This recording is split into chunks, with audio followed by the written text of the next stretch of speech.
믿습니다.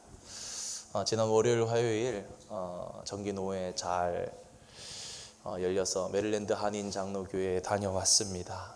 사실은 가기 전부터도 여러 차례 온라인으로 회의를 하고, 이번 회의에는 다른 노회 때보다 중요한 의결도 많고 어떻게 생각하면 좀 민감한 부분들도 이렇게 다뤄질 수 있겠다, 그런 생각을 하면서 참 많이 어느 때보다 많이 기도하면서 갔던 노회인 것 같고, 그런데 다시 한번 우리 노회 총대 목사님들과 장로님들의 이 성숙함과 사랑을 확인하고 올 수 있어서 너무 감사한 시간들이었습니다. 은퇴하신 선배 목사님들께서도 그 가운데 격려하시고 모범을 보이시고 또 위로하시고 하나님의 은혜를 간구하시고, 그 가운데 목사님들, 장로님들도 노회의 귀중한 일들을 잘 은혜 가운데, 회의가 길기도 했지만 마칠 때에 정말 하나님의 은혜가 목사님의 축도 가운데 또 이렇게 우리 위를 덮는 것 같은 그런 은혜를 저는 마음속에 느끼면서, 참 우리 박관준 목사님, 은퇴하신 목사님께서 기도해 주셨는데 참 은혜 많이 받는 그런 축도, 그런 기도 가운데 마칠 수 있었습니다. 그리고 와서 이제 오늘 새벽 이렇게 수요 예배 성도님들 다시 뵙는데 마음이 또 이렇게 다른 것 같아요. 우리 지난 3주 정도 됐죠. 그래서 우리 다시 한번 잠깐 점검을 하고, 오늘은 성자 예수님까지 나가지 못할 것 같아요. 그래서 오늘은 하나님, 성부 하나님에 대해서까지만 생각해보고 말씀을 마치려 합니다.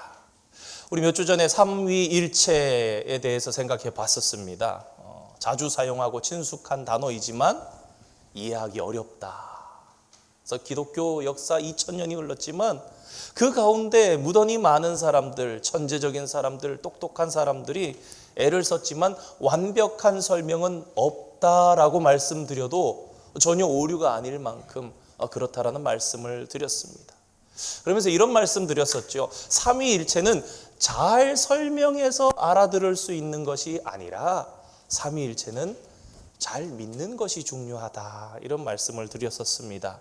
왜냐하면 이 삼위일체라는 용어가 만들어진 것이 신학자들이, 성경학자들이 무언가 기독교가 있어 보이려고, 깊이 있어 보이려고, 일부러 어렵게 보이려고 만들어낸 것이 아니라 성경이 계시하는, 즉 성경이 말씀하고 증언하는 하나님이 삼위이시며 한 분이신 하나님이시기 때문이라 말씀을 드렸습니다. 그래서 다시 말씀드린다면 삼위일체는 하나님의 신비다, 이렇게 정리할 수 있다고 말씀드렸던 기억이 납니다. 성경이 증언하는 하나님이 그렇지요. 아버지와 아들과 성령의 이름으로 세례를 주고, 거기에 대해서 반박할 수가 없는 것입니다. 고린도후서 13장 13절에 사도 바울이 이렇게 축복했습니다. 주 예수 그리스도의 은혜와 하나님의 사랑과 성령의 교통하심이 너희 가운데 너희 무리와 함께 있을지어다. 성경이 증언하시고 사도들이 체험하고 증거되고 증언되고 체험되어진 그 하나님이 삼위의 하나님이시기에, 그래서 우리는 삼위의 하나님의 이름으로 세례를 베풀고 예배 때에는 삼위 하나님의 이름으로 축도를 한다. 그렇지만 또 그 안에 각 위격은 완전한 하나님이시지만 또한 각 위격은 다른 두 위격과는 구분이 된다라는 말씀도 드렸었습니다. 그래서 대표적인 본문이 엘리 엘리 라마 사박다니, 나의 하나님 나의 하나님 어찌하여 나를 버리시나이까. 성자 예수님이 계시는데 그 성자 예수님은 또 성부 하나님과는 또 위격이 분명하게 구분이 되는 그런 성경 말씀이 또 있다라는 것이죠. 신격 안에 있는 위격들 사이를 구분하기 위해 사용된 성경에 단어들이 있는데 그 단어들도 잘 이용하고 이해해야 된다는 그런 말씀도 드렸었습니다. 성부는 성자를 낳으셨다라는 그 표현, 그리고 성부와 성자가 성령을 보내셨다라는 그 표현이 마치 성자가 성령이 그전에는 계시지 않았는데 만들어내진 것 같은 그러한 이야기를 의미하지 않는다는 말씀을 드리면서, 또한 성부, 성자, 성령 하나님의 사역에 대해서 성부 하나님은 창조의 사역, 성자 예수님은 구속의 사역, 그리고 성령 하나님은 우리를 거룩하게 하시는, 성화하시는. 그러니까 오늘날 성도된 저와 여러분이 거룩해지는 이 일은 성령 하나님이 역사하시지 않고는 우리는 거룩해지지 못하는 겁니다. 오늘 우리가 날로 주님 안에 성화되어 가는 것은 성령 하나님의 사역하심임을 또한 기억하시기 바랍니다. 또 그러면서 에베소서 1장의 말씀을 이렇게 저희가 본문으로 봤었지요.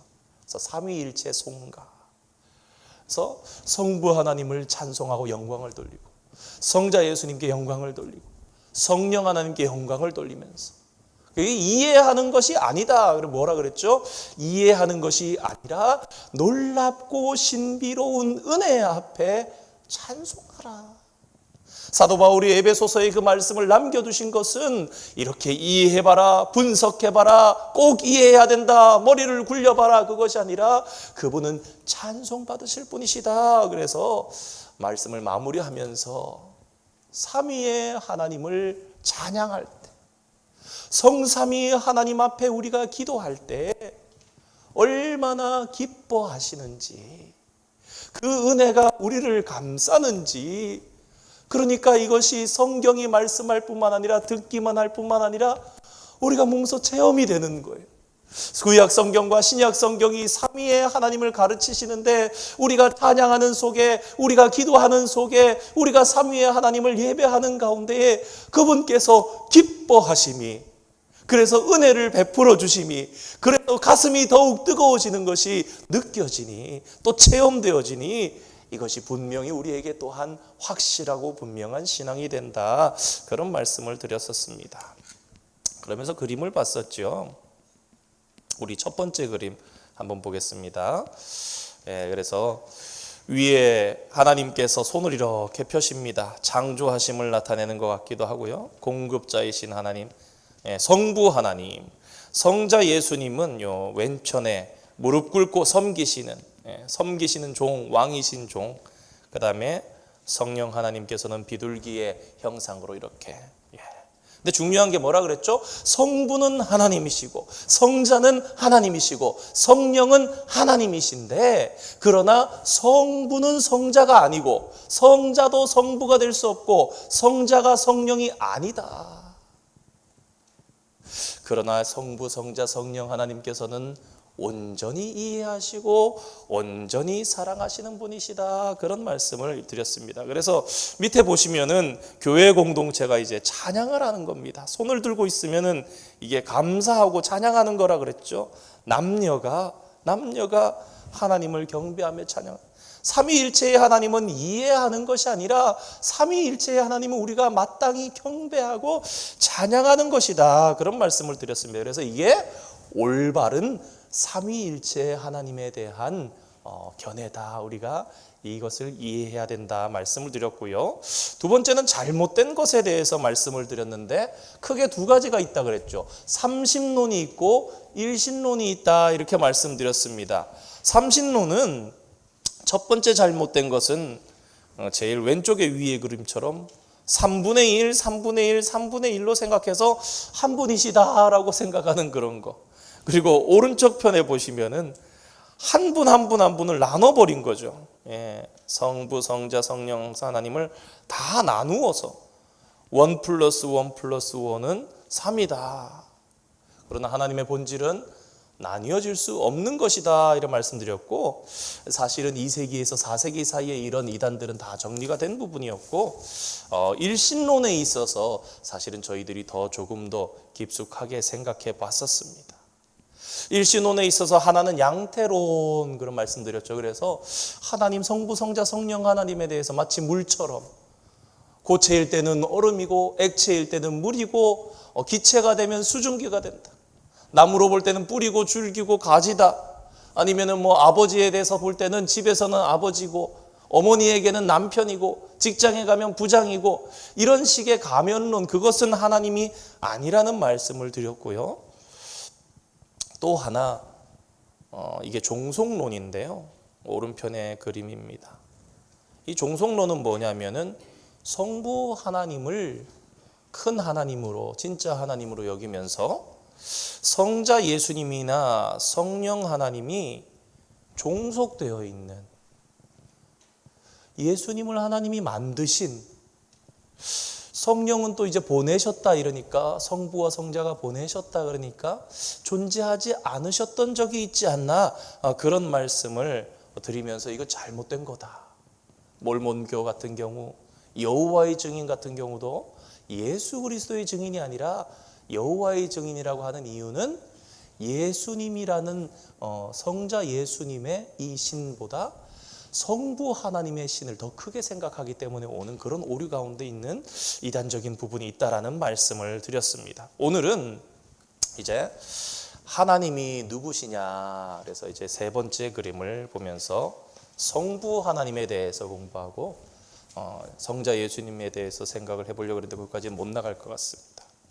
자, 하나님은 어떤 분이신가? 왼편에 위에 설명을 보니까 하나님은 창조주시다, 천지를 만드신 분이다, 소유주시다, 모든 것의 주인이 되시는 분이시다, 공급자이시다, 모든 것을 주시는 분이시다. 그분으로부터 나오는 거죠. 심판주이시다.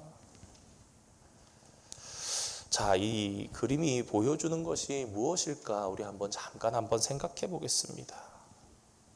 자, 보니까 제일 위편에 하나님을 상징하는 동그란 하나님의 영원성, 그러면서 네 방향 동서남북으로 빨간색 화살표가 운동하시고 역사하시고 공급하시는 하나님에 대해서 심벌이 있습니다. 근데 그림을 잘 보니까요, 윗편과 아래편에 손 모양이 이렇게 그려져 있지요. 자, 여러분, 위편에 있는 손에 비해서 아래편에 있는 손을 보면은 그 모양이 어떻습니까? 이 위에 있는 손은 참 커다랗게 그려져 있는데 비해서 아래에 있는 손은 너무너무 야위고 작다라는 생각을 해보게 됩니다. 그래서 이 그림을 그린 이 작가에게 손을 왜 이렇게 그렸냐라고 했더니 루터의 고백에 의해서 그것을 표현했다 그런 거예요. 루터가 어떤 얘기를 했냐면요, 우리는 하나님 앞에 거지다, 이런 얘기를 했거든요. 그러니까 너무너무 야위고 힘이 없는, 의지할 곳이 없는 애처로운 손을 그려놓은 것이 아래예요. 그러니까 자, 위의 손은 하나님을 상징하는 것이죠. 하나님의 손. 아래의 손은 인간의 손을 얘기하는 겁니다. 인간은 부족하고 연약하여서 하나님 앞에 간구할 수밖에 없는데 하나님의 손에는 무엇이 있느냐? 생명이 있습니다. 내 생명이 있고 건강이 있고 나의 모든 먹을 것이 있고, 자, 이거 뭐죠? 직장 같지요? 일이 있고 직장이 달려 있고 돈이 달려 있고 경제가 달려 있고 가족이 달려 있고, 중간에 보니까 아마도 이거는 소유물인 것 같아요. 나의 소유가 달려 있고, 가녀린 손으로 하나님의 손을 붙잡고 애처롭게 바라볼 수밖에 없는 것이 인간의 존재이다. 어떻게 보면 거지라 그래서 조금 이상하게 비위상할 수 있을지 모르지만 하나님 앞에 우리는 정말 거지 같은 존재일 수밖에 없는 그런 우리들입니다. 자, 그렇다면 하나님께서 이렇게 모든 것을 다 공급해 주시면서 우리에게 원하시는 것이 무엇인가? 아래쪽에 보면 이렇게 이미 답이 다 그림으로 나와 있죠. 또 옆에 글씨로도 써 있습니다. 아까 확인했었죠? 이게 뭡니까? 찬송. 자, 찬송하는 거고 감사하는 거. 자, 왼편의 그림은, 오른편의 그림은 뭐죠?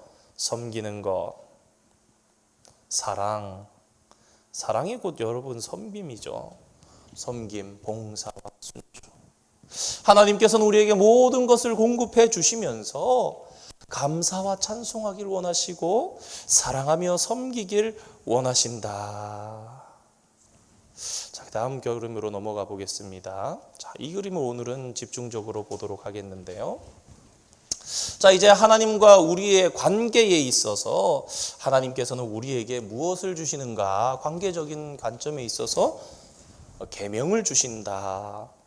여러분, 그런데 사실은 이 자체가 4번 이렇게 써 있는 계명들, 여러분, 이 계명이요, 섬기고 순종하라 하는 게 계명이라는 거예요. 하나님께서. 여러분, 우리가 이미 고백했습니다. 하나님은 창조주시고 하나님은 공급자시고 하나님은 소유주이시고 하나님은 심판주이시고, 그런 하나님께서 우리와 관계를 맺으시면서 계명을 주셨는데, 그 계명이 다른 말로 하면 섬기고 순종하라. 여러분, 우리의 창조주세요. 우리의 소유주세요. 우리의 공급자세요. 우리의 심판주 되십니다. 그 하나님께서 섬기고 순종하라 한 것 마땅합니까? 마땅하지 않습니까? 하나님이 소유주도 아니고 창조주도 아니고 공급자도 아니고 심판주도 아닌 사람이 어떻게 하나님의 계명과 상관이 있습니까? 섬기고 순종하는 것은요, 하나님과 그런 관계 가운데 있는 사람만이 되는 거예요. 자, 그래서 구약의 계명들 이렇게 보게 되죠. 여러분이 진부하지 않을 겁니다. 한번 보십시오. 구약의 계명들, 그러면 우리가 613가지 이렇게 정리를 했었습니다. 우리가 제일 처음에 기독교란 무엇인가, 교회란 무엇인가 하면서 하나님의 말씀들, 지켜야 할 계명들은 몇 개나 있습니까? 613가지입니까? 10가지입니까? 2가지입니까? 1가지입니까? 더 많습니까? 그런 얘기들을 했었습니다. 자, 계명을 보면요, 우리가 이미, 제가 자꾸 반복하는 이유는 사실은 이렇게 됨으로써 상식적으로 613가지 어느 정도 이렇게 들으면 아, 맞아 이러시고, 자, 248가지의 하라 하는 명령이 있고요. 그 다음에 365가지의 하지 말라 이런 계명이 있습니다. 하라, 하지 말라, 365일 매일 일일이 248개의 뼈 일일이 뼈에 새겨라. 그래서 365, 248일에서 613가지 이렇게 유대인들이 그렇게 생각을 한다고 해요. 자, 그러면서 우리가 보면은 이 613가지의 계명을 요약하면 어떻게 되냐? 요약하면 10계명이 됩니다. 자, 그래서 이 개념이 어떻게 가는가 한번 봅시다. 10계명. 자, 여러분, 그런데 10계명은요 2개의 돌판으로 기록되어 있잖아요. 우리 왼편에 보면 노란색으로 기록되어 있는 것처럼, 그림 있는 것처럼 이 안에 1, 2, 3, 4, 5, 6, 7, 8, 9씩 이렇게 들어 있습니다. 여러분, 10계명 혹시 뭐 이렇게 파는 상품이라도 뭐 히브리어나 이렇게 적혀 있는 거 보신 분 있으세요? 없으십니까? 있으신데 좀 쑥스러워서 못 드셨습니까? 여러분, 그 계명들을 보면요 1에서부터 5까지 첫 번째 돌판에 딱 새겨져 있고 6에서부터 10계명까지가 두 번째 돌판에 딱 들어있지요. 대답을 안 하시네요. 아셔서 그러신지 모르셔서 그런지. 자, 1에서 5계명까지 있고 6에서 10계명까지 5가지 계명이 이렇게 쫙 들어있잖아요. 네, 그렇지 않거든요. 두 돌판에 똑같이 5개의 계명씩 1에서 5계명, 6에서 10계명 들어있으면 좋겠는데 1에서 4계명까지가 첫 번째 돌판에 기록되어 있고 5계명에서부터 10계명까지 6개의 계명이 들어있습니다. 그래서 오늘 이 그림에 있는 것처럼 왼편의 돌판에는 1에서 4계명까지만 있습니다. 오른편의 두 번째 돌판에는 5계명에서부터 10계명까지 6개의 계명이 들어가 있는 거예요.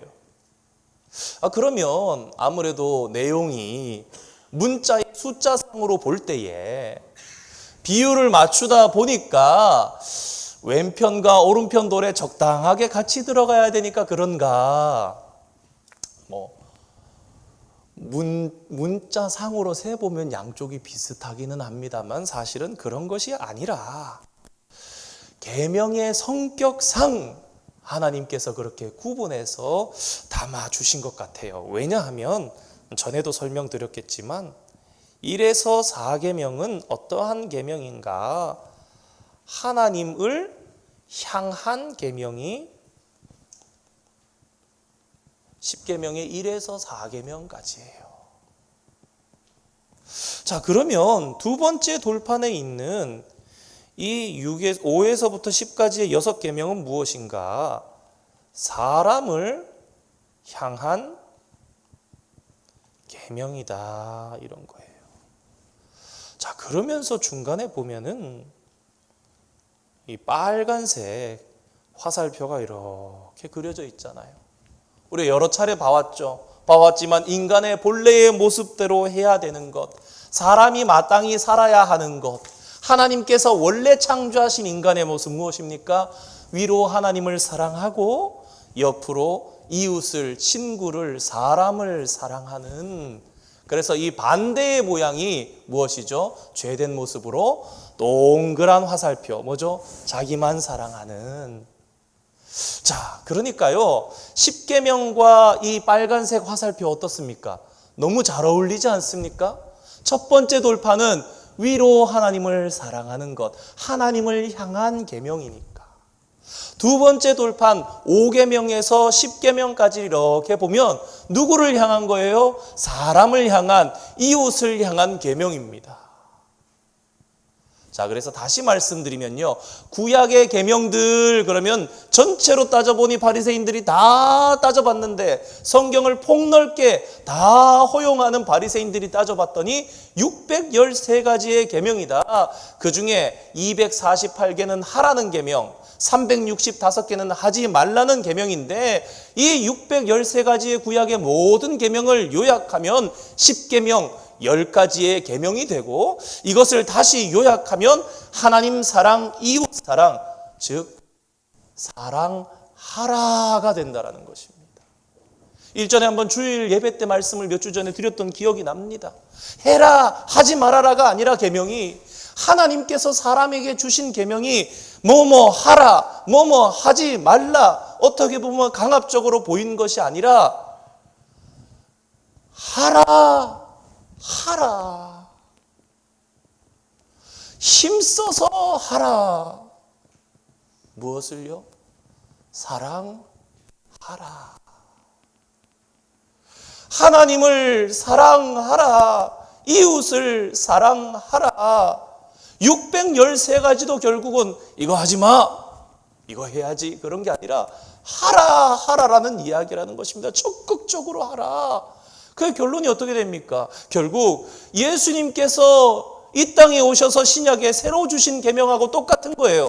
요한복음 13장 34절, 새 계명을 너희에게 주노니 서로 사랑하라. 내가 너희를 사랑한 것 같이 너희도 서로 사랑하라. 그런데 이 말씀이 하나님께서 이스라엘 백성들과 관계를 맺으면서 내가 너의 창조주야, 내가 너의 소유주야, 내가 너의 공급자야, 내가 너의 심판주야, 그러면서 주신 것이 하라, 사랑하라.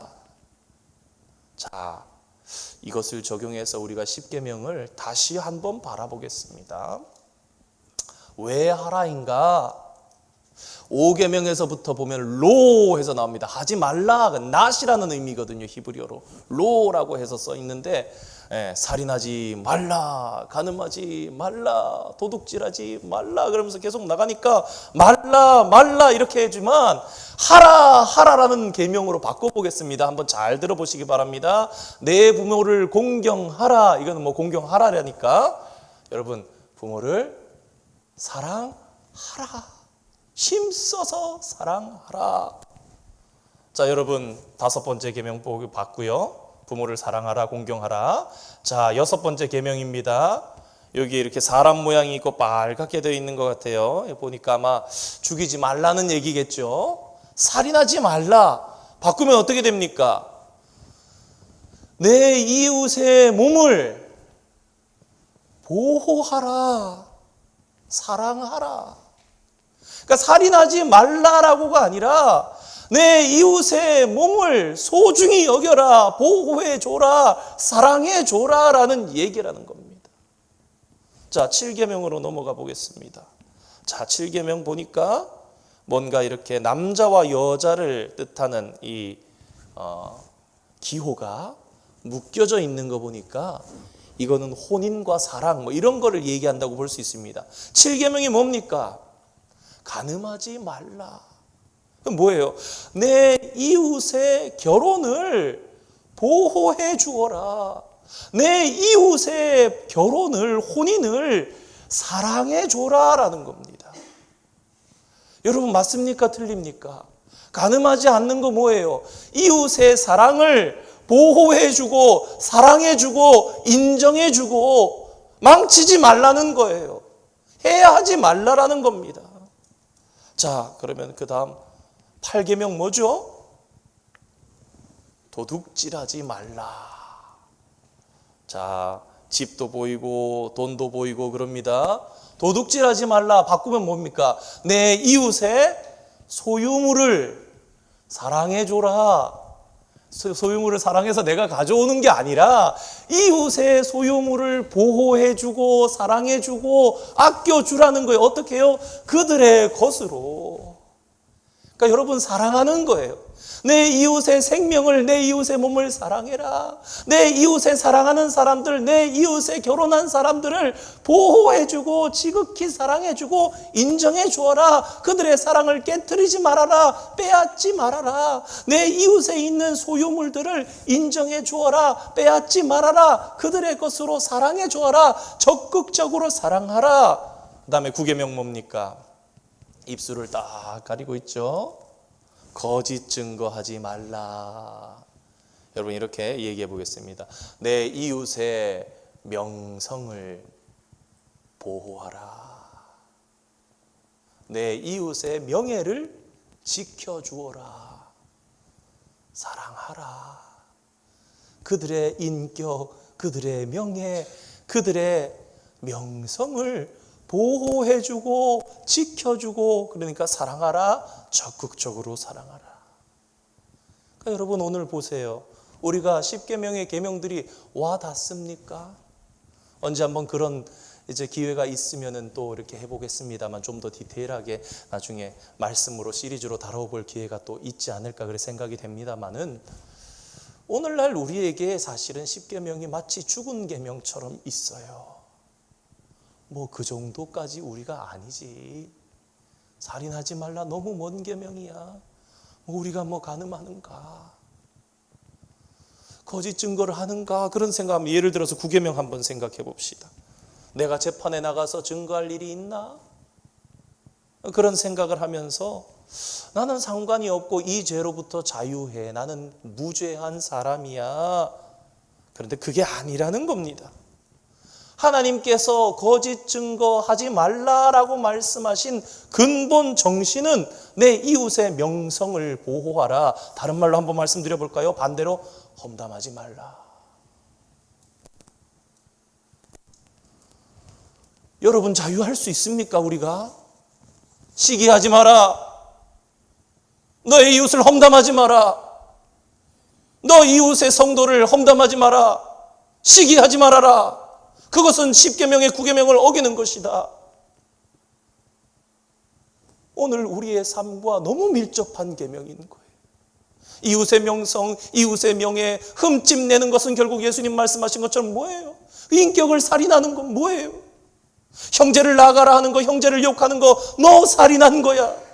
한 계명만 범하게 되는 것이 아니라, 사실 10계명은 제 일은이 아니라 하나 하면서 가야 되는 그런 의미거든요, 사실은. 그렇게 본다면 어떻게 됩니까? 10계명은요, 하나만 범하는 게 안 됩니다. 2개, 3개, 4개 연거푸 다 걸리는 거예요. 내 이웃의 인격을, 명성을 흠내면 그를 살인하는 거예요.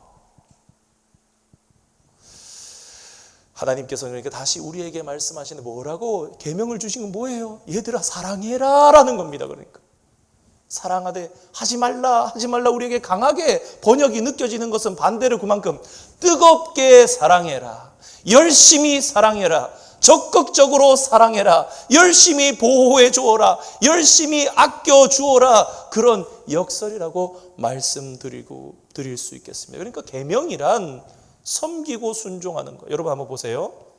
자, 섬기고 순종하는 게 뭐예요? 계명이라 그랬죠. 하나님께서 창조주 되시고, 첫 번째 지금 섬기고 순종하는 거, 창조주 되시고 공급자 되시고 소유주 되시고 심판주 되셨는데 그분이 섬기고 순종하래요. 근데 섬기고 순종하는 게 뭡니까? 계명이라 그러지만 사실 아까 뭐예요? 바로 위에 섬김, 순종 뭡니까? 여러분 사랑이잖아요.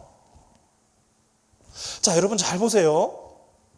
A, B, C, D, E 해서 한번 보겠습니다. 구약에 있는 계명 613가지 이거 뭐예요? 어떻게 하라고요? 하라 하지 말라? 아니요. 뭐라고요? 사랑하라라는 거로. 그럼 신약에 있는 계명들 하는 예수님께서 이거 뭐라고 정리하셨습니까? 요한복음 13장 34절 새 계명을 너희에게 주노니 서로 사랑하라. 우리가 하나님께 해야 할 의무 뭡니까? 우리가 하나님께 해야 할 의무 하나님을 사랑해야죠.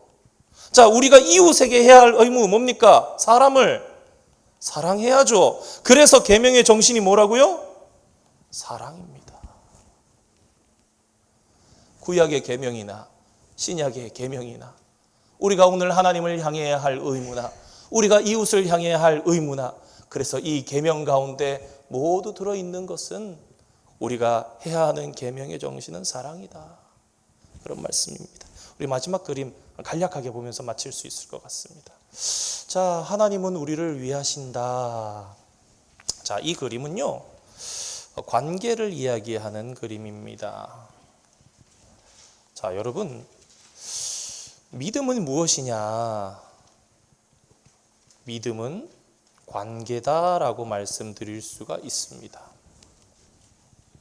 자, 이 그림이 조금 저기 할 수도 있는데 이해하시기 쉽게 말씀드리면 이게 뭡니까? 찌릿찌릿하게 간다는 거예요. 지금 찌릿찌릿하게 번개처럼 이렇게 온다는 거예요. 뭡니까? 서로 관계가 안 좋은 거예요. 지금 흘기는 눈으로 이렇게 이 여성이 쳐다보고 있고 남성은 지금 여성을 보지를 못하고 있어요. 여러분, A라는 사람과 B라는 사람이 있으면요, 서로 찌릿찌릿해도 관계가 안 좋을 수밖에 없어요. 그런데 여러분, A라는 사람하고 B라는 사람 중에 한 사람만 사랑하고 한 사람은 찌릿찌릿하면 여러분, 이 관계가 제대로 될 수 있습니까? 없죠.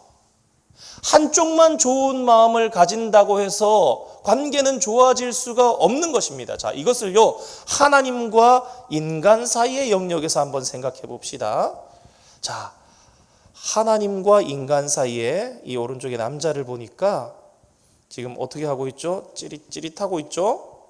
자, 찌릿찌릿하고 있으니까 어떻게 되죠? 오른쪽 옆에 사람과의 관계가 어떻습니까? 동그라미가 위로 자기한테만 돌아가죠? 뭐라 그랬죠? 자기 사랑. 자, 그런데 하나님은 어떻게 하고 계십니까? 하나님은 사랑하고 계세요. 자, 십자가를 봐라 그러면서 자, 사랑을 공급해 주세요. 자, 여기서 우리는 한 가지 깨닫게 됩니다. 하나님께서 손을 내미시고 계속해서 사랑을 보내셔도 사람이 깨닫지 못하면 그러면 하나님과 사람의 관계는 안 되는 겁니다. 사실 우리가 하나님의 사랑을 깨닫기 전에 우리가 믿기 전에 우리의 모습도 이와 똑같은 것 아니었습니까? 하나님께서 신호를 보내시고 십자가에 부딪히게 하시고 계속 그러시고 내 주변 사람들을 통해서 말씀하시고 아무리 해도 닿지가 않는 거예요. 그러면 어떻게 됩니까? 하나님은 우리를 사랑하셔도 우리는 하나님을 찌릿찌릿하게 보기 때문에 하나님과 사람의 관계가 안 되는 거예요. 그럼 문제는 뭐냐? 하나님과 사람의 관계가 안 되면 사람과 사람의 이웃의 이 관계도 안 된다는 겁니다. 자, 그런데 우리가 이것을 바르게 깨닫고 나서 이 사랑에 응답하게 될 때 어떻게 됩니까? 하나님이 우리를 사랑하시고 우리가 하나님을 사랑하고 그러면 이웃과의 관계가 어떻게 됩니까?